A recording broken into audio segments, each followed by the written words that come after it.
మీ ఇంట్లో వస్తువులు తప్పు దిశలలో పెడుతున్నారా అంటే సోఫా కానీ, టీవీ కానీ, ఫ్రిడ్జ్ కానీ, మంచాలు కానీ ఏవైనా సరే వాస్తుకు అనుగుణంగా పెట్టుకున్నప్పుడు మీ ఇంట్లో 100% వాస్తుకు అనుగుణంగా ఉన్నప్పుడు మాత్రమే పాజిటివ్ ఎనర్జీ పెరుగుతుందని తెలియజేస్తున్నాను.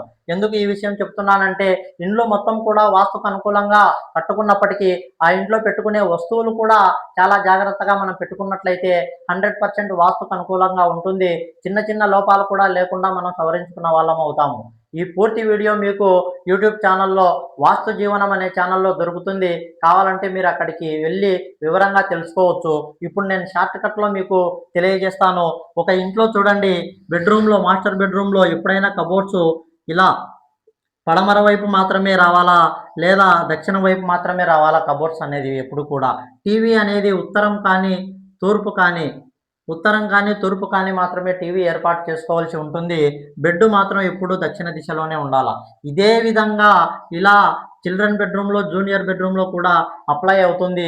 ఇదే విధంగా ఇలా మనకు ఈశాన్యంలో కనుక ఒక బెడ్రూమ్ చిల్డ్రన్ బెడ్రూమ్ కనుక వచ్చినట్లయితే ఖచ్చితంగా ఈ విధంగానే ఇక్కడ కూడా అప్లై అవుతుంది. ఈ విషయాలు మీరు ఖచ్చితంగా మర్చిపోవద్దు. మనము ఫ్రిడ్జ్ అనేది ఎప్పుడైనా సరే డైనింగ్ హాల్లో ఇలా నైరుతి భాగంలో మాత్రమే ఏర్పాటు చేసుకోవాలి. ఫ్రిడ్జ్ అనేది తూకం వస్తువు కాబట్టి ఇలా దక్షిణ నైరుతి కానీ పడమర నైరుతి కానీ ఫ్రిడ్జ్ అనేది పెట్టుకుంటే ఆ ఇంట్లో పాజిటివ్ ఎనర్జీ ఉంటుంది. ఇంకా ఇలాంటి చాలా చాలా విషయాలు మీకు యూట్యూబ్ ఛానల్లో నా వాస్తు జీవనం అనే ఛానల్లో పూర్తి వీడియో లభ్యమవుతుంది. ఇలాంటి విషయాల్లో కూడా మీరు ఎటువంటి లోపాలు తలపెట్టుకోవద్దని, ఇలాంటి విషయాలు కూడా చిన్న చిన్న విషయాలు కూడా మీరు నెగ్లెక్ట్ చేయవద్దని నేను ఆశిస్తూ ఉన్నాను. నా పేరు స్వామి వెంకటేష్. నమస్కారం.